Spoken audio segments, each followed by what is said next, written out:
Good morning, everyone. We're going to go ahead and get started, but please continue to enjoy refreshments throughout the session. My name is Lisa Waldner, and I'm the Associate Vice Provost for Undergraduate Student Achievement. And I have the pleasure of talking to parents during the month of July for orientation. And during the rest of the academic year, I oversee programs like, and units like academic counseling, and I'll talk a little bit about schedule building today, disability resources, which I will also talk about today, our undergraduate research opportunities program. First year experience, that's a requirement for all students, and I'll talk a little bit about that when we do scheduling, pre-health advising. I know I'm missing things that I probably should mention. My office also handles Latin honors at commencement, so if your student graduates cum laude, magna cum laude, or summa cum laude, my office handles that. And my office does the dean's list at the end of fall and spring semesters. So prior to that, I've been a professor in the sociology and criminal justice program for a number of years, and I served as a department chair where one of my jobs was to work with students to navigate the major, get them assigned to an academic or a faculty advisor, schedule courses, and so forth. And then for the last 7 years, I've been an associate dean in the College of Arts and Sciences. And I was the student-facing dean that dealt with issues like academic integrity violations, grade appeals, any concerns that students would have with a faculty member or the classroom experience. And it is really from those lenses that I have a conversation with you today. But maybe the most important lens of all is that I am the parent of 3 adult children who have graduated from college. And so I do know what it feels like to be in your position. And if this is your first time sending somebody off to college, I will tell you that I remember really wanting to feel at least when I dropped that last student off at college, that we were making the right decision, that she was in a good place. So I hope you feel that way when you leave today, and I certainly hope you feel that way when you drop your student off later in August. So I have 2 basic things I'm going to talk to you about today. One is I'd like to partner with you in reinforcing some messages to your students that I hope will make for a successful transition to college. Of course, we also message these things to your students as well, but your reinforcement of these messages is going to be really important. And the second thing I'll talk about, and maybe it's the piece you're more interested in, is how we're putting schedules together today for your student this fall. So we'll start with the messaging. And maybe the most important message of all is please encourage your student to take primary responsibility for their education. I like to use the driver's ed car analogy. You have been in the driver's seat making lots of decisions for your student even before they were born, and you're an important part of why they're here today. And so we would ask that you empower your student to take the wheel and be the driver, and you scoot over to that passenger side, that passenger seat, or if you're like me, you're that annoying backseat driver shouting things from the back of the car. But remember, you've got your foot over the brake, right? It's the driver's ed car, you've got that extra brake, and you've got your foot over the brake, and you can slow things down if you need to. And part of your job is, and I'm trying to tell you what your job is, but part of what you'll be doing is giving your students advice, coaching them, and asking them lots of questions. Things like, you're going to major in what? My parents still don't know what a sociologist does, and that's okay because I don't live in their basement. And truth be told, I don't know what my youngest daughter does. My son is an attorney, my oldest daughter is a nurse, so I get what they do. I don't really know what my daughter does, my youngest, but I don't care because she doesn't live in my basement either. And she was an English major. Don't be afraid of letting your students embrace their inner liberal arts if that's where they're led. College is hard, and it's a lot easier if you're passionate about what you do. But when you ask those questions, you're majoring in what? And more importantly, or just as important, what are you going to do with that? You get your student to start thinking about things they need to be thinking about. How do I take these skills and this knowledge that I'm learning, and how do I turn those into bullet points? on a resume or conversation snippets when I'm talking to prospective employers. So while you want to encourage them to be in the driver's seat, you're going to be there coaching them along the way. Part of that coaching, please encourage them to become involved in campus life by joining a club or activity. We have over 140 clubs and organizations, student-led clubs and organizations on campus, and you probably heard some of the clubs that the orientation leaders are involved in. And if none of those 140 clubs are your students' passion, they can go to the undergraduate student government and start their own club. That's how we got to 140 clubs. People have different interests, and they go to undergraduate student government and start their own club. Why do I want to encourage that? Well, it's an incredible learning activity outside the classroom, which is my next point. But when I taught the senior seminar in sociology, I would bring alumni back to campus. And even though these alum came on different dates, they didn't know each other because they were in different cohorts, the alum consistently gave two pieces of advice. One is relevant, but not relevant to the point that I'm making. And that piece of advice was, keep in touch with your college friends. They are your own personal Tommy network. It's great advice. The second piece of advice, which is pertinent to the point I'm trying to make, is get involved in campus clubs and activities because those things are important for employers. If you think about it, clubs need a treasurer to manage their budget. That's a bullet point on a resume. Clubs need recruiters to get people to come to activities. That's a bullet point on a resume. Clubs need the social media manager to handle the Instagram account. That's a bullet point on a resume. And clubs need leadership, like presidents and vice presidents, and that's a bullet point on a resume. But the other reason is we know a little bit about retention and student success, and we want your student to come back this fall. We want them to come back the fall after that and the fall after that, and we want them to graduate. And we know that students are more successful if they feel a sense of belonging and connection. And while they might feel that in the classroom, and I certainly hope they do, we want them to feel like this is their home for the next 4 years, that this neighborhood is their neighborhood. And so becoming involved in campus life is an important piece of that.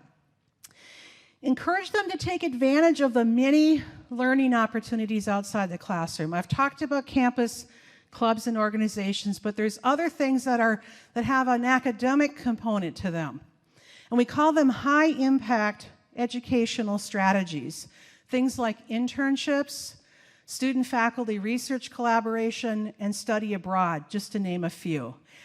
And I don't run it, I have a director, but I oversee the undergraduate research opportunities program, and I'm really, really proud of the summer research program we have here, where we pay students for 40 hours a week, for students that get this research grant, to work with faculty on research projects. So we have actuarial science students, math students, biology students, chemistry students, econ students, psychology students, and the list goes on. Students working with professors on research projects. They will do a presentation at the fall poster session, and some students will go to a conference and present their papers with their professors, and some students will get to publish their work with their professor. I'm proud of that because we are taking undergraduate students and giving them a graduate student experience. That might not be your student's cup of tea, but if they want to go to graduate school, if they want to work in research, it's an incredible opportunity. Your student might be more inclined to seek out an internship, and that's fantastic. And some majors require them. Most majors have that opportunity. Or a student might want to do study abroad, and so we do want to talk about a couple of programs, but you can find out more at the study abroad table today at the info fair. So in January, we have a whole list of courses. One of them is Theology 100, where we take first-year students to Rome to study theology. We have art history classes abroad, Spanish classes abroad. We have the London business semester. I think that takes place in the fall. And I want to do just a little pitch, and I promise this will be a short pitch, for something called the Rome Empower program. And this is out of the College of Arts and Sciences. So a year from now, for the same amount of money, You can drop your student off here to move into the residence hall, and that would be great. But for the same amount of money, you could bring them to the airport, the Minneapolis airport. They can get on a flight and go to Rome and study art history in Rome, or English in Rome, or theology in Rome, or philosophy in Rome. Why do I say the same amount of money? Because, well, first of all, we have our Bernardi residence in Rome.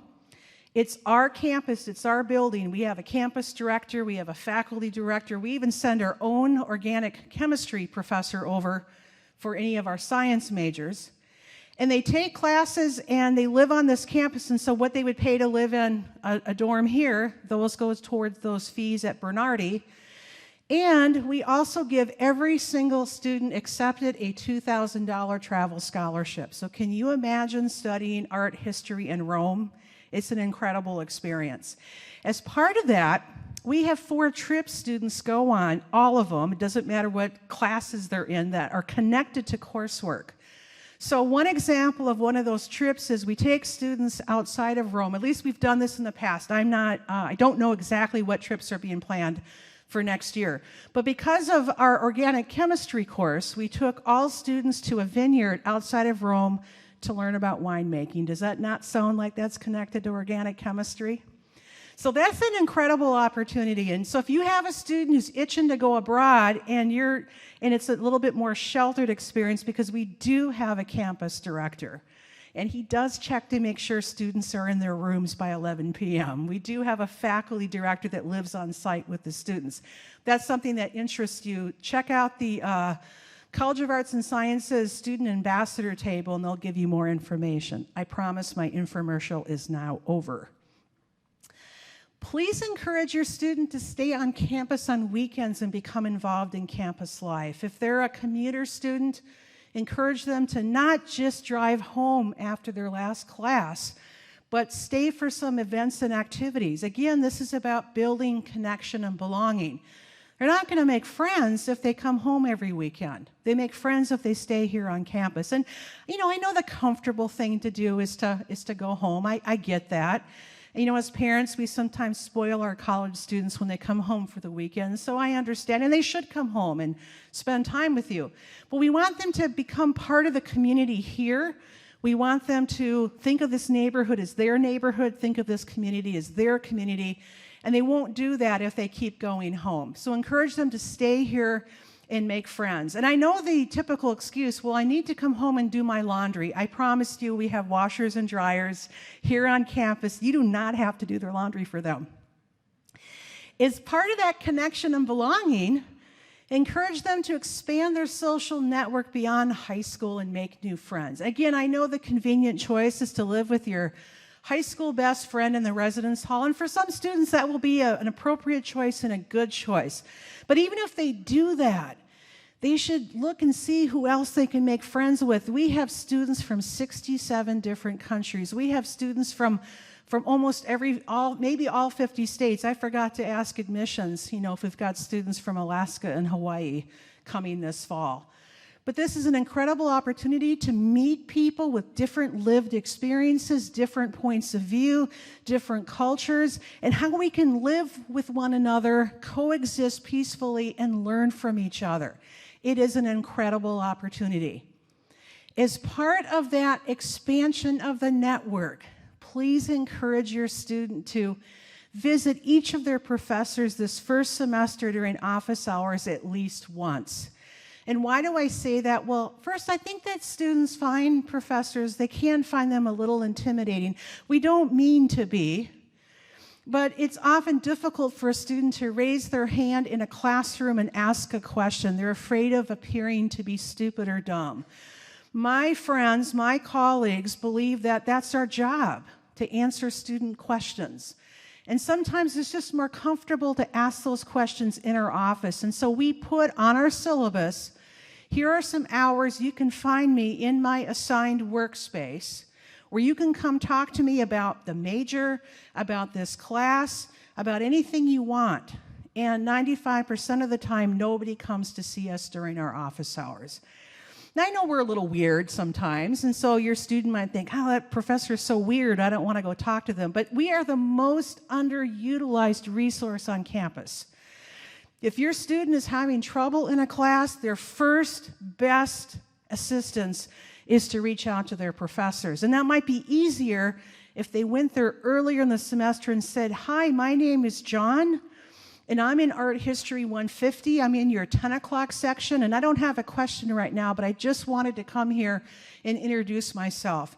And the professor not only did they not think that's weird, they actually like it, because I will tell you, we spend a lot of time in our offices alone with no human interaction.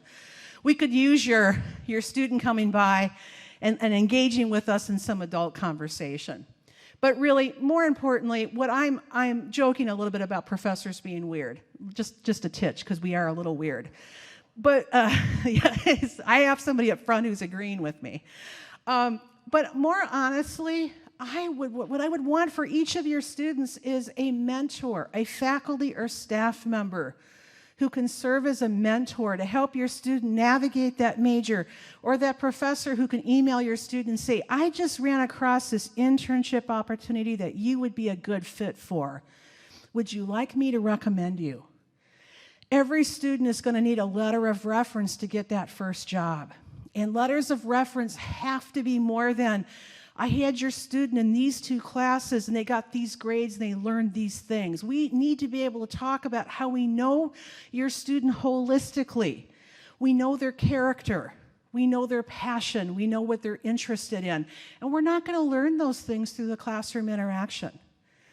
So please encourage your students to take advantage of professors. We are the most underutilized resource on campus. The second most underutilized resource, I would argue, is tutoring, and we'll talk about that as well. It's not rocket science. Students do better if they attend class regularly and that they're attentive. So it's about more than warm in the seat. It's about engagement with the professor. And I teach a class that nobody wants to take. It's for the Sociology and Criminal Justice program. We call the class Sociological Analysis. It's a stats course. We don't put stats in the title so we don't scare off our students. Nobody wants to be in that class. And I'd be honest with you, I didn't want to take that class when I was an undergraduate either. I was a social science major. I was a psychology and sociology double major, and I was interested in human behavior, and I was not into math. But stats is a tool we can use to understand human behavior, and so we have to expose our social science students to it. And I got through those courses, and if I can get through them, other students can get through them too, but I know they don't want to be there. So it means the world to me when I have this captive audience. I know that they don't want to be there. If they nod, give me the thumbs up sign if I ask if they're understanding things, or if they raise their hand and ask a question. It shows they care. It shows engagement. If I come to this class and I say, "Just a reminder, next Wednesday we're not having class. I have to be at a workshop in Chicago," they clap, and it hurts my feelings a little bit. But at least they're showing engagement. Encourage your student to read class documents carefully and to ask questions beforehand. So one main class document is a syllabus.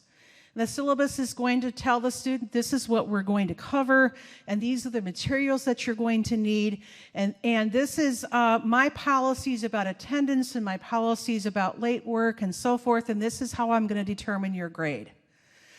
And because professors are allowed a lot of freedom and flexibility in how they approach teaching their topics, these things can vary, even within the same department. So I can have 15 sections of Art History 150, and those 15 syllabi will have some differences. They'll all cover the same content. The students will learn the same things, but how the professor approaches it can be different. And policies that might be okay with one professor might not be okay with another. And I'll give you a quick example from my own class. So the stats course I teach, I got through my graduate level stats courses because my professors told me, you can work with people in class, do your homework together, learn from one another. And because I know that my students were uncomfortable, at least some of them were, I brought that same ideology into my undergraduate courses. So I tell students, you may do your homework together. You still have to each hand in your own assignment, but you can do your homework together. I encourage it because I do know that that class can be intimidating, and sometimes students learn well if they work with peers in the classroom. In someone else's class, if you do your homework with somebody else, that is cheating. It depends on the professor and it depends on the course.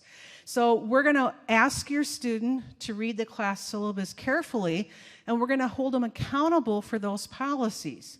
And if a student is ever confused about, is this okay or is this not okay, the time to ask is before, not after. So related to that, coach your student to approach their professors early and often with questions. That is what we're here for. And too often, when I was in the associate dean role, sometimes I would have to have conversations with parents at the end of the semester and students about grades.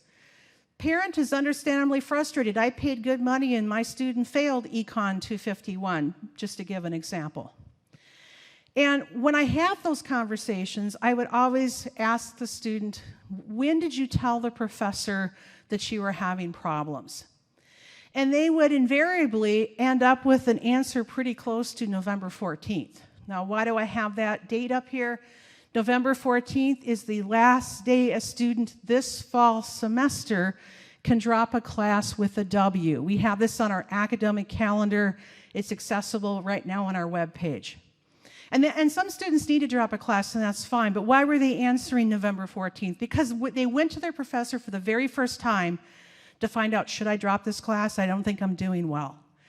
And that is the wrong time to ask for help. I mean, it's better than not asking for help at all, but it's so late. There's little that we can do on November 14th. We can do some things, but not a whole lot. So the very first time your student gets a quiz back, and they don't understand why they performed the way that they did, they should see their professor. The first time they get an assignment and they're not sure what their professor is asking them to do, they need to go see their professor. I would ask a second question. When did you realize you were struggling in the class? So you said you went to see your professor November 11th for the first time. When's the first time you were struggling? October 5th? Early October, the first week of October, that's when they should be in their professor's offices asking for assistance. It's not a weakness. It's a sign of strength. It's a sign of wanting to learn. It's a sign of wanting to do well. So please tell your students to do that. Again, that's what we're here for. Take advantage. Your student should take advantage of student support services. We want your student to do well, and we know that it's more about the academics.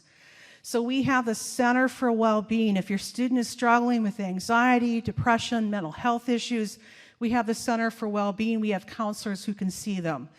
If they're struggling with making friends, Campus Life has a program where we have students that will connect with students who are struggling to make friends and help them get involved in an activity. We have the Dean of Students Office. We have Student Affairs. We have lots and lots of staff. We have a campus full of caring staff that will connect with your student if they know they need assistance. So please tell your student to take advantage of those services. And then there's the academic assistance services like tutoring. We have tutors for lots and lots of classes. If your student is struggling in Theology 100, Theology Department has tutors. If your student is struggling in Stats 220, we have tutors. Philosophy 110, we have tutors. Modern languages, we have tutors. We have tutors for math. We have the Writing Center.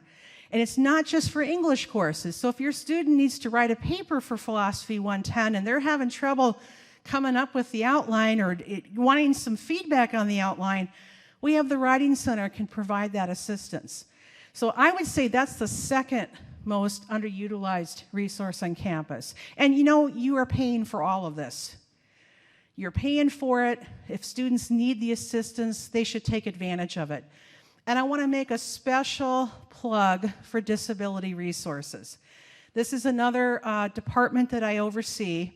And I have a little bit of personal interest here because my youngest daughter also had ADHD. So she needed a little extra assistance to be successful, including while she was in college. And as that associate dean, I would also run into far too often students who didn't do well. And so I'm having conversations with the students and parents, and I come to find out that this student had an individualized education plan in high school, but they weren't registered with Disability Resources because the student said, I want to make a fresh start. I want to see if I can do this on my own. And then they crashed and burned. I would advise a different approach. And first, let me say, I understand a student wanting to see if they can do it on their own. I understand, quote unquote, wanting to have a fresh start. But using Disability Resources isn't a stigma. We have lots and lots of students that use their services because we want to level the playing field for your student. It's not a weakness to use their services, but we can't offer those services unless your student is registered, and part of that registration process is providing that documentation. What I would prefer to see happen is your student talk to Disability Resources. They have a table at the Academic Information Fair. Connect with our director, Kim Schumann. Get set up for a conversation. Get registered this summer. Provide the documentation over the summer. And then come the beginning of fall semester, we contact those professors. We say the following students get these accommodations. It's all confidential. And then our professors can immediately offer those accommodations when warranted. And that doesn't obligate your student to use it. So your student could still say, well, I want to take this first exam with my class. So I won't do the extended testing time because, I want to see if I can do it on my own. And if that doesn't go well, we immediately can kick in with the accommodations for that second exam.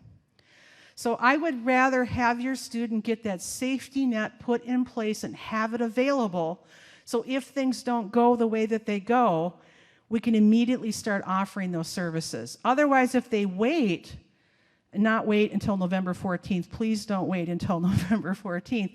It does take a while to get things in place because we're going to need documentation. So again, this doesn't apply to everyone, I understand that, but I wanted to make a special plug because it's something dear to my heart because of my youngest daughter.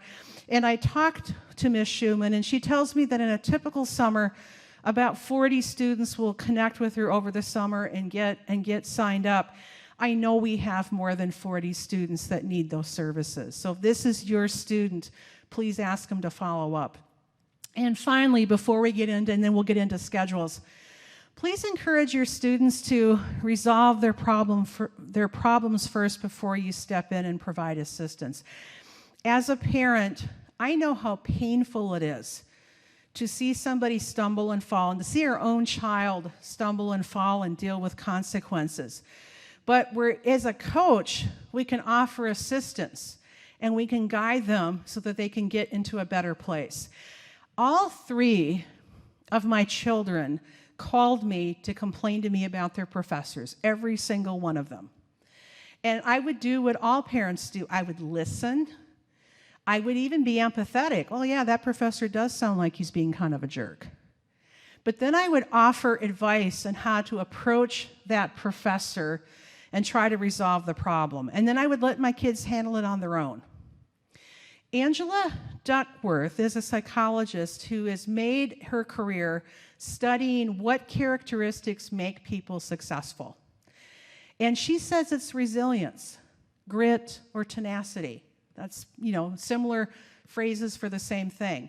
So she studied people, and what I think is really interesting about resilience is we can't buy it. We're not born with it. And we develop it because we face adversity and rise to the challenge. And as a parent, you can buffer the fall a little bit. You can coach them through it, but let them take the wheel first and try to deal with it. And I'll tell you a quick story about this, and that it's my youngest daughter, the one who has ADHD, the one who is the English major who has a job and doesn't live in my basement. It's her senior year of college. We're almost done. And she calls me on the phone crying. Again, I told you all 3 of my kids called me to complain about their professors. And this was the one time I was tempted to intervene, because she said to me, he doesn't like me, he hates me, he's picking on me. Now, had she called me 2 weeks earlier, I would have given her the advice, never ever pick the novel to write your senior paper on. That's what your professor wrote his dissertation on. But she was stuck with Moby Dick, and there was no turning back. And this professor's upset with her. And again, I tell you, my mama bear came out a little bit. I'm like, how dare he not like my talented, beautiful, nice daughter? And I was tempted to contact him, but then I asked some more questions, and I found out that this was really my daughter's fault. She had gone off her ADHD medication, and she was being her very chatty, unfocused self. She was being disruptive in his classroom. She was talking out of turn. She was talking while he was lecturing. She wasn't answering his questions. She was being kind of a jerk. Now, again, partially because she wasn't on her medication, but it was her fault she wasn't on her medication. Like, why aren't you on your medication? Well, I knew you would yell at me if I told you I ran out. Yes, I would, because I would have said plan ahead. So I said, you know what? I'm going to get you your medication. I'm going to call the doctor, get your prescription filled, and I'm going to get it to you. And you need to go to your professor and apologize. And then I let it go. I let her handle it. I don't know what that conversation looked like. She did go see her professor. She tells me that. And at the end of the semester, she's here. She's in our library, checking on her grades, finishing her last paper. We're going to go have lunch together. And she gets her grade for her English class. And she says, Mom, he gave me a much better grade than I deserved. Now, I think she says she wrote a really good Moby Dick paper, and I'll just have to take her word for it. But it felt good. She handled it herself. She fixed it. She solved the problem. And a year later, she's now living in St. Louis, working for this pharmaceutical company, doing what I don't understand. And she rear ends somebody. And she calls me on the phone to tell me about it. And she's using this kind of weird, braggy tone of voice. And I'm like, you caused a car accident and you're excited about this?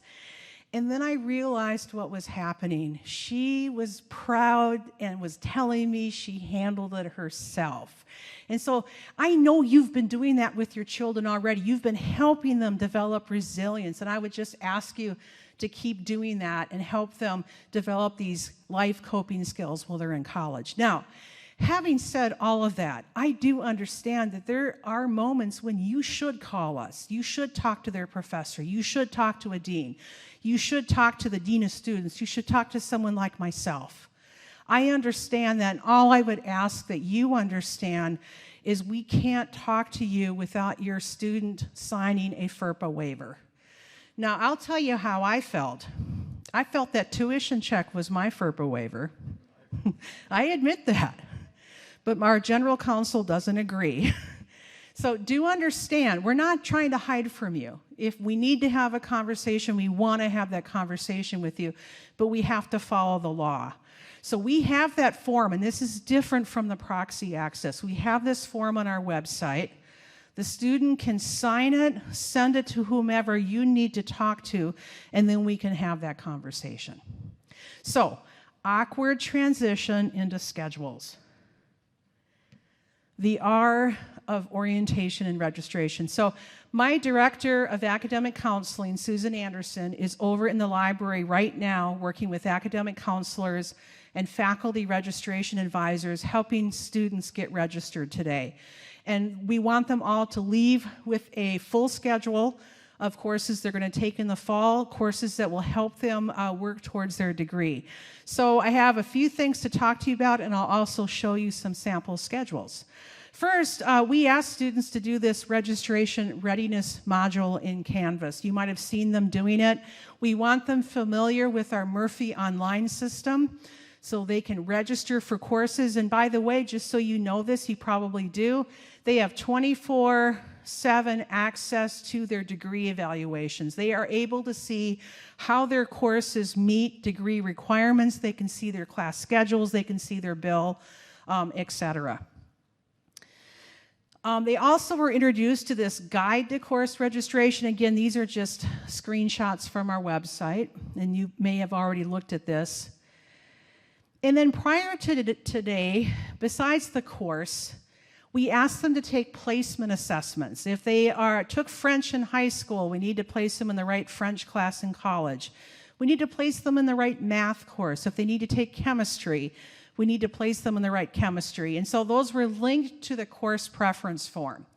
So students also filled out an online course preference form where we asked them questions like, well, what are you interested in? We know majors change.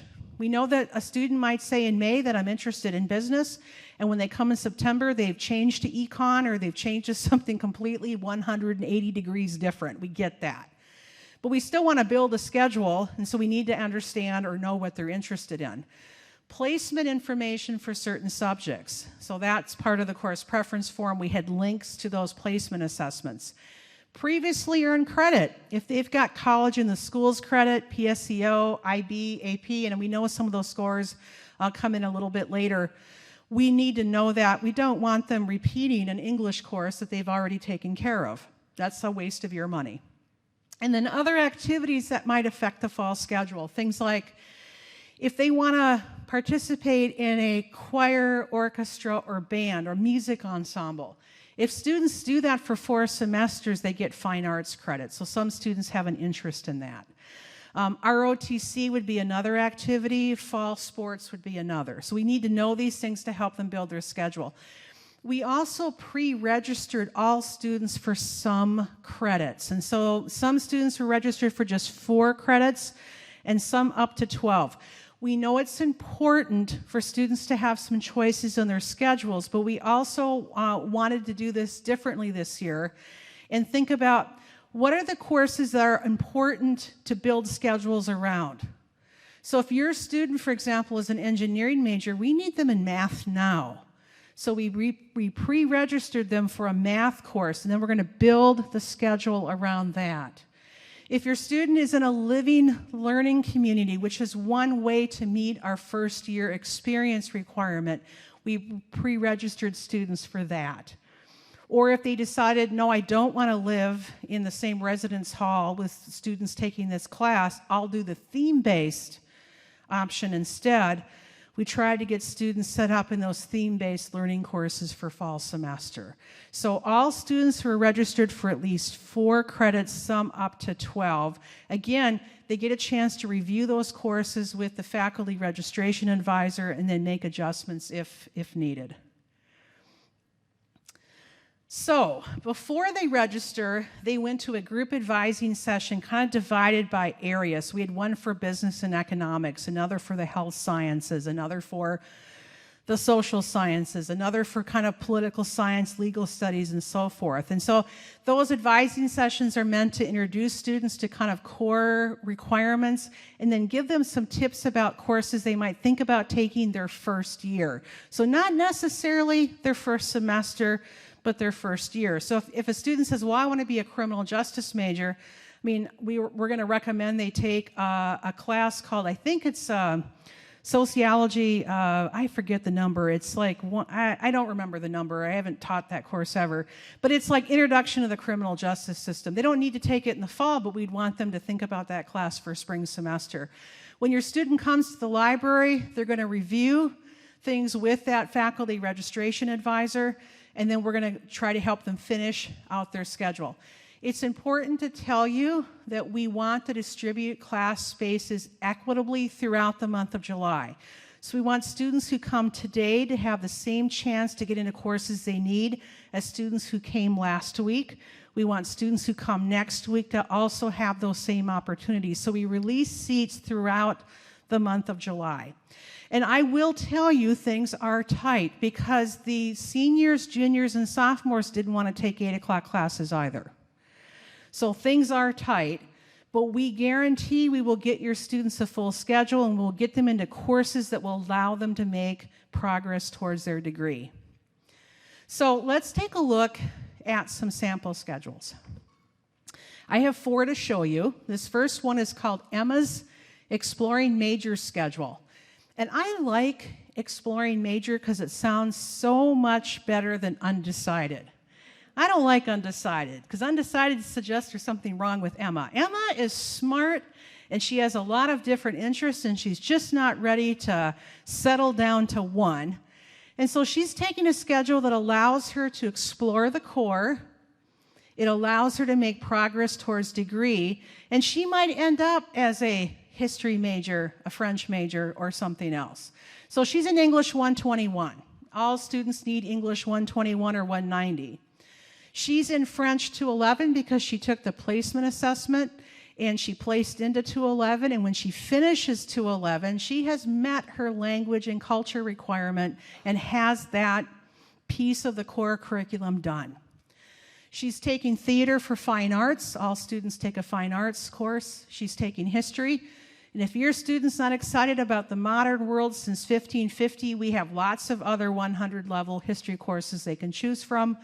And then rounding out the schedule is a 1-credit FYEX Foundations for College Success. So again, this is a 1-credit course where we're hoping to help your student make that successful transition to college. And so 17 credits is a full schedule, but schedules can range from 13 credits to 18 credits. And let me show you a few other ones.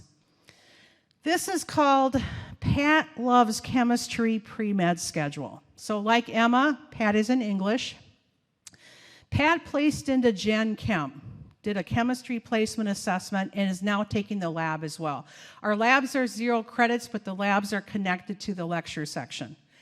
Pat is in Biology 207. That is the entry-level biology course for kind of health science students.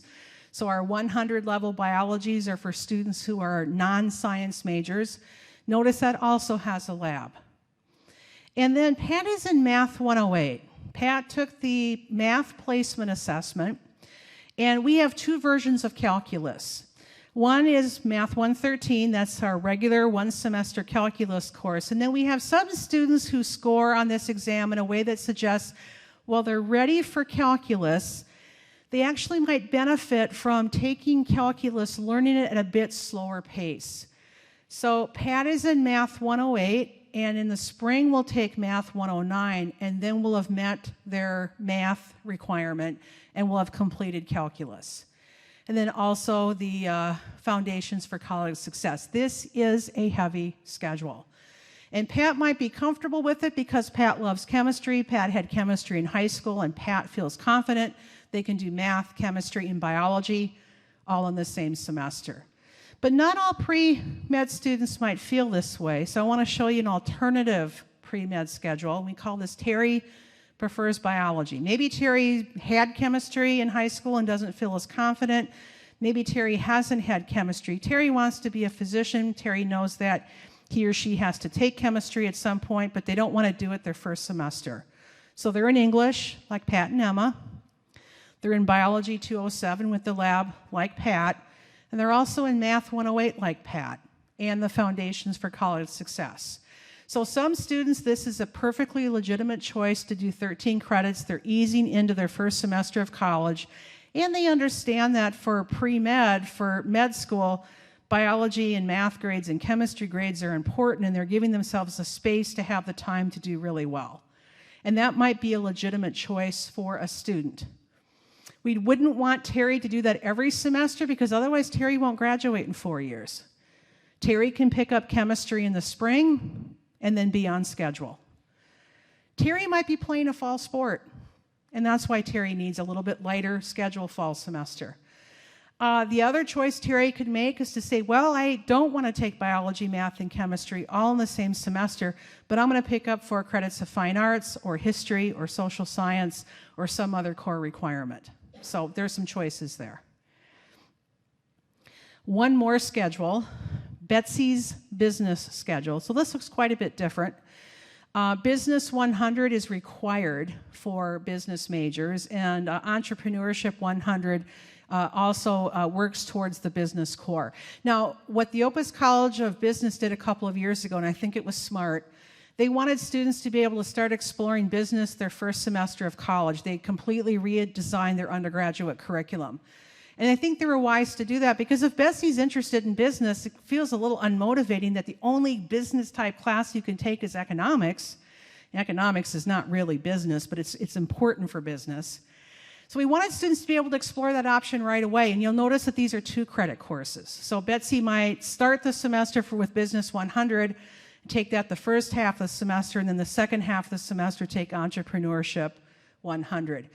Now, at the end of the semester, if Betsy says, yeah, this was fun and I like business, well, then she's explored that interest and she'll move forward. If she says, no, business isn't for me, those 4 credits haven't gone to waste. She needs 129 credits to graduate. Those credits will go towards that total. She's in finite math. She doesn't need calculus. If she's a finance major, we want her in calculus.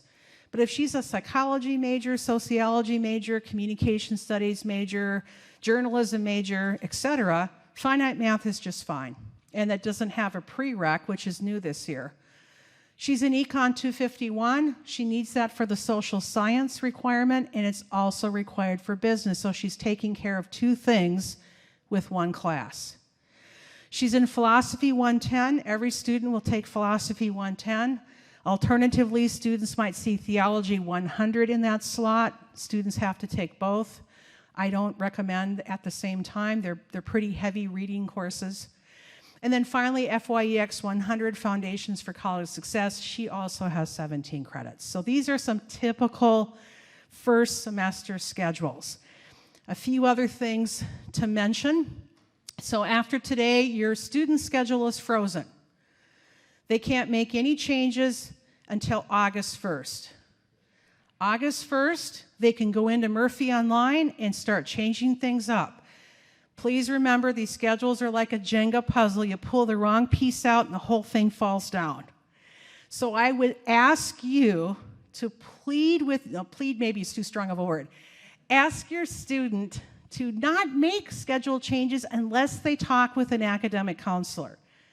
And I'll give you that phone number in just a minute. Better yet, they call academic counseling to ask questions about their schedule. They put it on speakerphone and have you in the room. And they can drive the conversation, they can ask questions, but if they forget things, you can pop in and ask those additional questions. Please understand that if you call academic counseling all by yourself, there's not a whole lot they can do because even the courses your student is registered in is considered FERPA protected information. So coach your students to make changes with caution, and better yet, coach them to contact academic counseling before they start pulling apart their schedule. Because if your student drops a class, somebody else can pick it up, and if they realize they've made a mistake, that class may no longer be available. I know this is really small print, but this is the phone number and this is the email address for academic counseling, but of course you can also find this information on our website. Thank you very much. I hope the information I've provided today has been really useful. Josh is going to come up here and tell you a little bit more about the rest of the day schedule. I will be at the info fair at noon for about half an hour or so. So if you have questions, please feel free to approach me. Thank you and welcome to St. Thomas.